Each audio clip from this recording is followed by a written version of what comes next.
Bem, bom dia a todos, né, do Direito Penal 3. Hoje nós teremos uma aula bem curtinha. Vamos falar sobre o infanticídio e artigo 123, né, do Código Penal Brasileiro. E na próxima aula, na próxima terça-feira, nós encerraríamos com os crimes contra a vida, né, contra a pessoa, ou contra a vida. Nós falaremos sobre o aborto. Aí vai ser a aula mais longa, tá bom? Acredito que seria mais de uma hora de aula, tá bom? Deixa eu abrir aqui o código. Pronto, aí o Código Penal. Tá certo? Hoje à noite nós nos encontramos para tirar dúvidas sobre a matéria de hoje e a aula passada. Então hoje a gente pode discutir tanto suicídio como infanticídio. E aí a gente deixa para vocês tirarem as dúvidas, confabular as experiências, enfim. Da mesma forma que a gente faz todas as terças-feiras à noite. Tá certo? Tranquilo? Então vamos começar hoje com estudar, né, o crime de infanticídio. Tá bom? Então deixa eu ler aqui o Código Penal. Tá bom? Infanticídio, artigo 123. Matar sob influência do estado puerperal o próprio filho durante o parto ou logo após. Detenção de 2 a 6 anos. Não houve nenhuma mudança ocorrida pelas últimas legislações, né, inovadoras. Não teve nenhuma mudança neste artigo. Então continua do mesmo jeito, tá certo? Então, a partir da leitura do caput do 123, como diz assim, ó, matar sob a influência do estado puerperal o próprio filho durante o parto ou logo após o parto. E aí, matar o próprio filho, pode ser a mãe como pode ser o pai. Mas só quem pode estar em estado puerperal e logo após o parto, tá bom? Seria a mãe. Então já pode tirar uma conclusão de que é um crime próprio, né? É um crime próprio, tá certo? E como é tirar a vida humana, tirar a vida de um ser humano, então um homicídio é uma espécie de privilégio do homicídio, tá certo?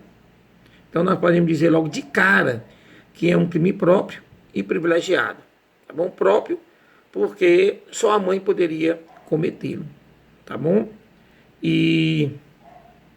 E privilegiado porque na realidade trata-se de um homicídio, tá certo? Mas devido às características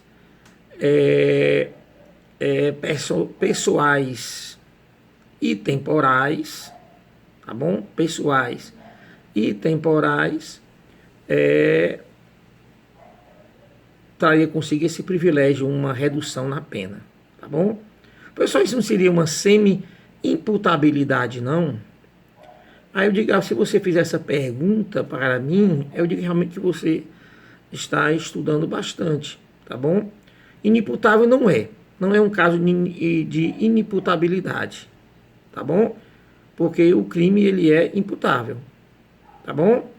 Então não é caso de inimputabilidade. O estado puerperal pode sim causar a inimputabilidade em uma mãe que tira a vida do filho, mas aí nesse caso teria que exigir um exame, né, pericial, de forma a comprovar de que aquele estado puerperal causou uma doença mental na mãe.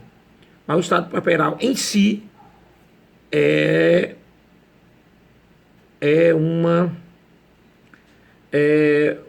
uma alteração, digamos assim, alteração física e psíquica causada pelo parto, né, ou logo após ao parto, em gestantes, tá bom? Em gestantes, tá certo? Aí você vai ouvir dizer que a semi-imputabilidade ela trata de perturbações, né? E por esse motivo reduz. Sim, mas a semi-imputabilidade é uma situação em que ela é julgada, conhecida por um juiz durante um processo. Neste caso, não. Neste caso já está definido. Eu vejo como o que a gente chamava no direito latino, no latim, né, no direito romano, de delicto exceptum. É uma exceção de delito. tá bom? De delito próprio, tá certo? Porque a semi-imputabilidade ela é sempre levantada incidentalmente durante um processo. Aqui não, né? Inclusive o estado puerperal ele é uma presunção iuris tanto. Isso quer dizer o quê? Não precisa de laudo pericial, tá certo? Mas não é iure et iure. Isso quer dizer o quê? Tanto a acusação ou qualquer outro interessado, né, como assistente da acusação, poderia sim exigir esse laudo pericial, tá bom? Mas a princípio não precisa para se provar o estado puerperal. Ele é inerente, digamos assim. Ele já é presumido em situações de parto, tá bom? Em situação de mulheres grávidas e que estão durante o parto ou logo após o parto. Tranquilo? Então, essas primeiras observações, passaremos agora a falar sobre os objetos, né, os institutos ligados, né? Todos aqueles que a gente viu no homicídio, vimos também no suicídio. Tranquilo? Então vamos lá. Primeiro, objeto jurídico. Objeto jurídico, como é um crime contra a vida, então o objeto jurídico protegido é a vida humana. Tá certo? É a vida humana. O objeto material, neste caso, ele é mais específico. O direito protege quem, né? Nesse caso aí, ele vai proteger o neonato, quer dizer, aquele que acabou de nascer, o recém-nascido, ou então o nascente, aquele que está nascendo, tá bom? Aquele que está nascendo. Quer dizer, ele já está no... o momento já se encontra já com o parto já iniciado. O parto já se iniciou. E ali está, a criança está nascendo. Daí a gente chama de nascente. Tá bom? Esse detalhe é importante porque ele vai digamos assim, delimitar, tá bom? Ele vai delimitar a diferença, né? A diferença entre o aborto, né? Entre o aborto e o infanticídio. Tá certo? O início do parto vai ser esse limite temporal, né? Iniciou-se o parto, a partir dali poderá ser homicídio, infanticídio, tá certo? Antes, aborto. Tranquilo? Até aí. Então já vimos o objeto jurídico, já vimos o objeto material. E o elemento o núcleo tipo. O núcleo tipo bem simples, matar. Tá bom? Nós já vimos já o que seria, né? É você retirar, é você destruir a vida de outro ser humano. Isso seria a definição, né? O sinônimo, o conceito de matar. Então, infanticídio e homicídio, eles têm o mesmo núcleo tipo. Tá aí porque os doutrinadores, eles definem, né? O infanticídio como um homicídio privilegiado, tá bom? Como homicídio privilegiado. Isso é o que diz a doutrina, mas o legislador não quer dizer isso. Se o legislador quisesse dizer isso, ele teria colocado lá no homicídio, quando ele tratou dos homicídios privilegiados, e colocado ali mais algumas situações. Viu que é um positivista? Bem simples. Então, a doutrina diz que é um homicídio privilegiado. No entanto, se nós formos observar de forma bem objetiva, bem positiva, não seria pelo fato de que o legislador penal, né, o legislador penalista não optou por isso. Ele criou um crime, né, ele tipificou uma conduta própria. Tá bom? Tranquilo? O elemento objetivo, e aí é simples, né? O elemento objetivo é o que nós chamamos de estado puerperal. Professor, o que seria esse estado puerperal? Tá bom? Ele seria um conjunto, né, de alterações físicas e psíquicas, né, que acometem uma mulher, tá bom? durante o parto ou logo após o parto, causando-lhe de alguma forma, abalando de alguma forma a sua saúde mental, tá certo? Abala de forma tão incisiva que ela é capaz de tirar a vida do seu próprio filho, tá bom? Do seu próprio filho, tá certo? Isso seria o estado puerperal. Como eu já falei para vocês, esse estado puerperal, ele não precisa de laudo pericial, tá certo? Ele é presumido. Então, presume-se que toda mulher que esteja vivendo aquele momento do parto e logo após o parto, ela é sim acometida desta perturbação, tá bom? Dessa perturbação. E, consequentemente, não precisaria. Mas, no entanto, obviamente que pode acontecer de que uma mulher, né, que desejava matar seu filho bem antes, não queria, uma gravidez não desejada, e ela queria, tá bom, tirar a vida do filho. Não quis praticar o aborto, porque ela sabe que é crime, tá certo? E ela se aproveita, tendo conhecimento, ela se aproveita da situação de que ela sabe de que esse estado puerperal é presumido durante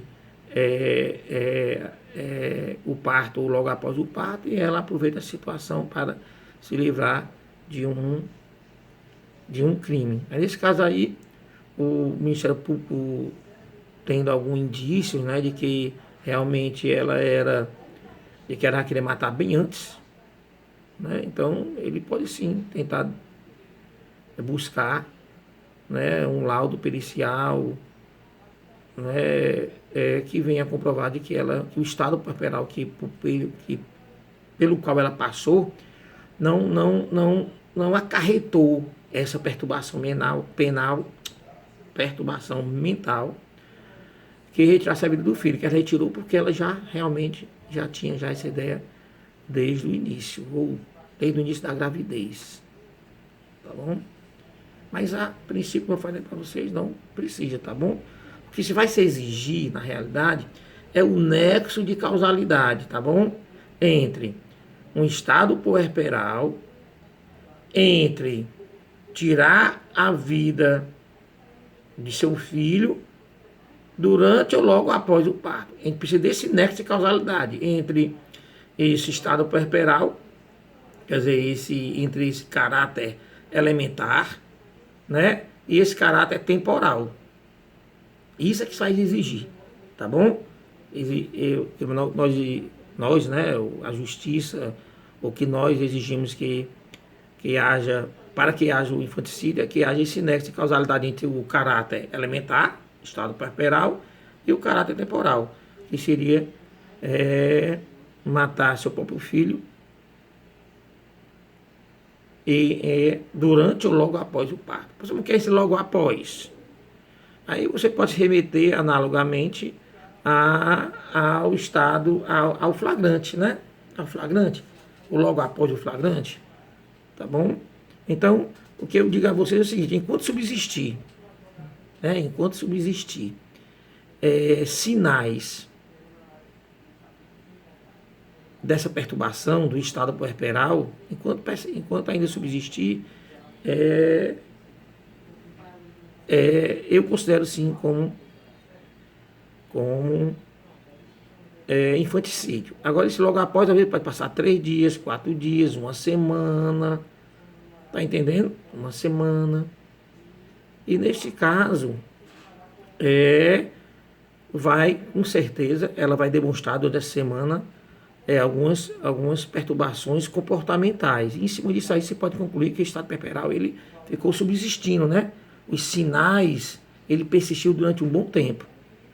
Nós temos casos no Brasil de que uma mãe, não sei se foi no estado, foi ali no Centro-Oeste, ou Goiás, ou Tocantins, ou Mato Grosso, por ali, que teve uma mãe que matou seu filho 3 anos depois. E o advogado alegou infanticídio, comprovou que ela nunca se recuperou logo após o parto, ela ficou perturbada e tal, tá bom? Enfim, mesmo diante da tese do MP de semi-imputabilidade, tá certo? Como não se comprovou a inimputabilidade, que não se comprovou uma doença mental que ele tirasse realmente totalmente o discernimento, o MP lutou ainda para a semi-imputabilidade, que ele ia só diminuir a pena por homicídio, mas venceu a tese do infanticídio, tá bom? E você vê aí que a tese do infanticídio, a pena é bem pequena, de 6 meses de detenção a 2 anos. Tranquilo? Até aí? Então, em termos de elemento objetivo, o elemento ou caráter elementar, é isso aí. Tá certo? O elemento subjetivo, dolo, direto ou eventual. Tá bom? Não existe modalidade culposa. Então, de alguma forma, ela vai demonstrar, a mãe, né, vai demonstrar com a destruição da vida do seu filho, ela vai demonstrar ali naquele momento que sabia do resultado e desejava o resultado e tinha vontade de fazer. Tranquilo? Então, elemento subjetivo, dolo, direto ou eventual. Tá bom? Na realidade é assim, você tem que imaginar assim, eu poderia dizer para vocês, em termos de estado puerperal. O estado puerperal ele pode se manifestar de mais ou menos de 4 formas, digamos assim. De 4 formas na mulher, tá bom? Ele pode não produzir nenhuma alteração, né? Como a maioria das mulheres tem. Não, ela não demonstra nenhuma alteração na sua psique. Tá bom? O físico sempre acontece. Né? Vocês sabem que a mulher ela se transforma em poucos minutos. Né? Ela está de 9 meses, barrigão imenso, com um peso e tal. Daí de repente aquilo ali some. Então, alterações físicas vai ter de forma. Você vai terá. Tá certo? Agora, existem as psíquicas? Existe, mas tem alguns que elas alteram de uma forma muito brusca. Então, a primeira coisa que pode acontecer, a primeira situação que pode acontecer em uma mulher em estado puerperal é que o estado puerperal não lhe produz nenhuma alteração na sua psique. E nesse caso aí, se ela vier matar o seu próprio bebê, então ela responde por homicídio. Né? O outro caso é que essa alteração, né, esse estado puerperal, ele vai sim influenciar no comportamento, né, a mente, a psique dessa pessoa, de uma forma que ela vai sim tirar a vida do seu bebê. Nesse caso, infanticídio. Às vezes também o estado puerperal ele pode vir de forma tão forte, que pode causar uma doença mental na pessoa. E se causar uma doença mental na pessoa, tá certo? Aí ela ficaria inimputável. Não é isso? E às vezes é o seguinte, às vezes o estado puerperal, ele vai produzir sim uma perturbação na saúde mental da pessoa, mas não vai retirar a sua capacidade de entendimento e de determinação. Aí nesse caso aí ela responderia por homicídio, mas homicídio com redução de pena pelo fato de se ter tornado uma semi-imputável. Então, 4 situações, né? Na primeira, homicídio, na segunda, infanticídio, na terceira, inimputabilidade, na quarta, a semi-imputabilidade. Tá bom? O ser humano é complicado, né não? O ser humano é complicado. Enfim, a minha esposa ela teve 2 filhos, ela não teve essa perturbação na sua psique. Fisicamente ela teve, né? Eu que fiquei mais abalado, porque assim, a responsabilidade na época do primeiro filho e tal, então eu fiquei realmente meio que deprê, digamos assim. Isso não quer dizer que eu não amasse, mas fica uma situação que a gente agora, assim, agora eu tenho uma responsabilidade muito, muito, muito grande de cuidar de agora de um ser humano que é totalmente indefeso, totalmente. Então isso causa às vezes, no meu caso, causa um senso de responsabilidade muito grande, tá bom? Muito grande. Enfim. Então, viu como o ser humano ele é complicado. E, pelo fato de ser humano ser complicado, o direito também, às vezes, tem que acompanhar essas suas complicações. E tá aí o caso do infanticídio, tá bom? Lembrar do elemento tempo, tá certo? Esse logo após, como já falei para vocês, né? Tem que observar o caso concreto, tá bom? O caso concreto é que vai dizer. Esse logo após pode durar alguns dias, algumas horas, alguns dias. Se for no mesmo momento, se for durante, que pode ser ainda durante o parto ainda, tá bom? Durante o parto. Professor, quando é que inicia-se o parto? Aí é uma definição técnica na ciência da medicina, mas se eu não me engano, a jurisprudência ela trata como o início ali das contrações, quando o corpo naturalmente começa a expulsar o feto, naquele momento, né? Faz naquelas contrações e tal, naquele momento ali iniciou-se o parto, tá bom? Para outros, diz o seguinte, na realidade, enquanto a gente estiver no ventre, a gente estiver ainda no ambiente uterino, nesse caso ainda não é infanticídio, seria aborto. Mas aí depende o caso concreto que vai dizer o que é durante o parto e o que é logo após o parto. É isso que a gente quer dizer, tá bom? O caso concreto é que vai dizer, o caso concreto. Tá certo? Tranquilo? Os sujeitos simples, né? Nós temos um sujeito passivo. O sujeito passivo é o bebê, é o nascente ou neonato, é o nascente ou recém-nascido, o passivo. E o ativo, como nós estamos diante de um crime próprio, tem que ser a mãe, tá bom? É a mãe. Professor, cabe coautoria e participação? Cabe, sim. Pode ser que nós tenhamos pessoas ali ao lado da mãe que está ajudando literalmente ali na prática do nucleotipo, tá bom? E aí é coautor. Mas lembre-se, né? Mesmo sendo coautor, ele está ali auxiliando ali e tal, praticando o nucleotipo, mas quem retira a vida é a mãe. Aí cabe coautoria. E a participação é aquele que só auxilia. Ele auxilia de outra forma, mas não no matar, mas no facilitar, por exemplo. Nesse caso é o partícipe. Mas lembrando que, para que haja coautoria e participação, quem deve tirar a vida do nascente ou neonato é a própria mãe. Do contrário, esses outros vão responder por homicídio. Tranquilo? Tá certo? Uma coisa é a mãe segurar o bebê e outra pessoa vai lá e mata. Homicídio. Para essa outra pessoa. Tá bom? A outra coisa é ele estar ali ao lado, ajudando, né? Ajudando-a na destruição da vida do bebê. Nesse caso aí, com autoria. Se ele ajudou no auxílio de forma que não foi na prática do nucleotipo, que é matar, ele auxiliou de outras formas. Sei lá, imaginemos que ele pega e fecha a porta da enfermaria para que ninguém venha, né? Participação, para que as pessoas não venham socorrer. Enquanto a mãe mata, ele ali socorreu quando a outra pessoa foi lá e trancou a porta.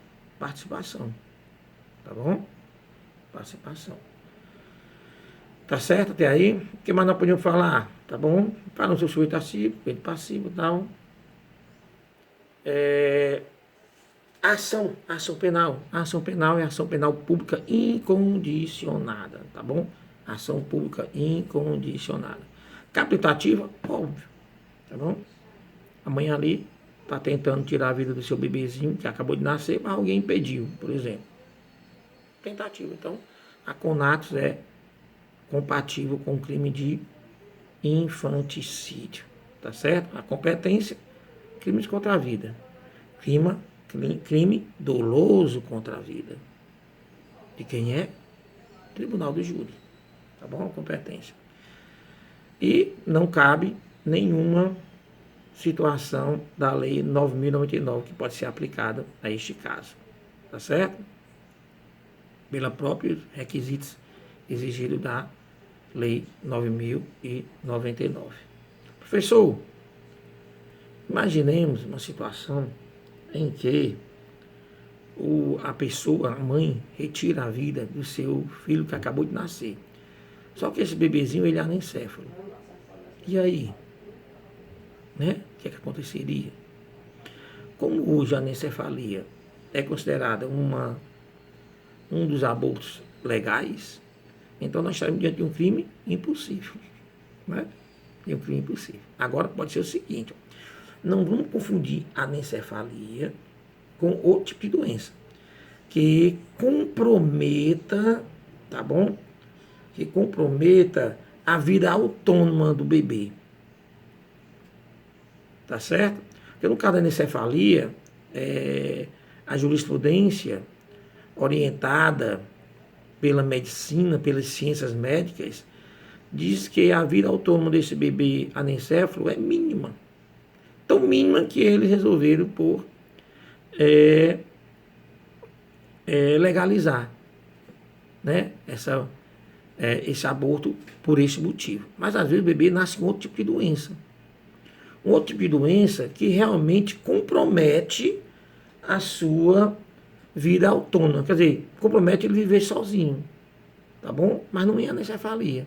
E ele pode sim, com muito medicamento, com muito tratamento, com muito sofrimento dos pais, ele continuar vivendo. Nesse caso aí, não se justifica. Tá bom? Poderia sim incorrer em algumas atenuantes, né? Alguns atenuantes. Mas, a princípio, o que eu quero dizer a inexistência de uma vida autônoma ou a inexistência de uma possibilidade de vida autônoma do bebê ele não é relevante para a tipificação da conduta. Tranquilo? Tá certo até aí? Pronto, eu acho que isso aí. Pode haver o erro, né? Que a gente chama de infanticídio putativo. Pode acontecer, tá bom? A mãe, logo após o parto, alguns minutos após o parto, quando o bebê foi para o berçário, tá certo? E ela sai da enfermaria e vai para o berçário para matar o bebê. E lá ela mata o bebê, só que ela matou o bebê de outra pessoa, tá bom? Ela não vai responder por infanticídio, tá certo? Então, lembrar do que é a teoria da putatividade? O jeito é você praticar um ato, né? Crente de que está direcionando para a pessoa correta. É aquele antigo Denorex, né? Parece, mas não é. Eu sei se vocês se lembram dessa propaganda do Denorex, mas se você não lembrar, vocês coloquem no YouTube que vocês vão ver essa propaganda do Denorex, que era uma propaganda que tinha sei lá, um slogan que era que parece, mas não é. Enfim. Então, na realidade, ela estava matando o filho dela. Ela estava ciente que estava matando o filho dela, mas matou o filho de outrem. Nesse caso aí, estaremos diante de um infanticídio putativo. Tá bom? Ela não responde por homicídio, ela responde por infanticídio. Tranquilo? Sem mistério. Hoje à noite a gente se encontra. Então, estamos por lá, tá certo? Aula gostosa, 20 e poucos minutos. E à noite a gente tira dúvidas. Aí vocês podem tirar dúvida de suicídio como de infanticídio. Vamos deixar o homicídio, que o homicídio já passou. Então não vamos ficar revivendo e acaba nunca. Tá bom? Então vamos focar no suicídio e no infanticídio hoje à noite. Então, quem tiver alguma dúvida sobre homicídio, faça. Que a gente responde. Tchau, tchau.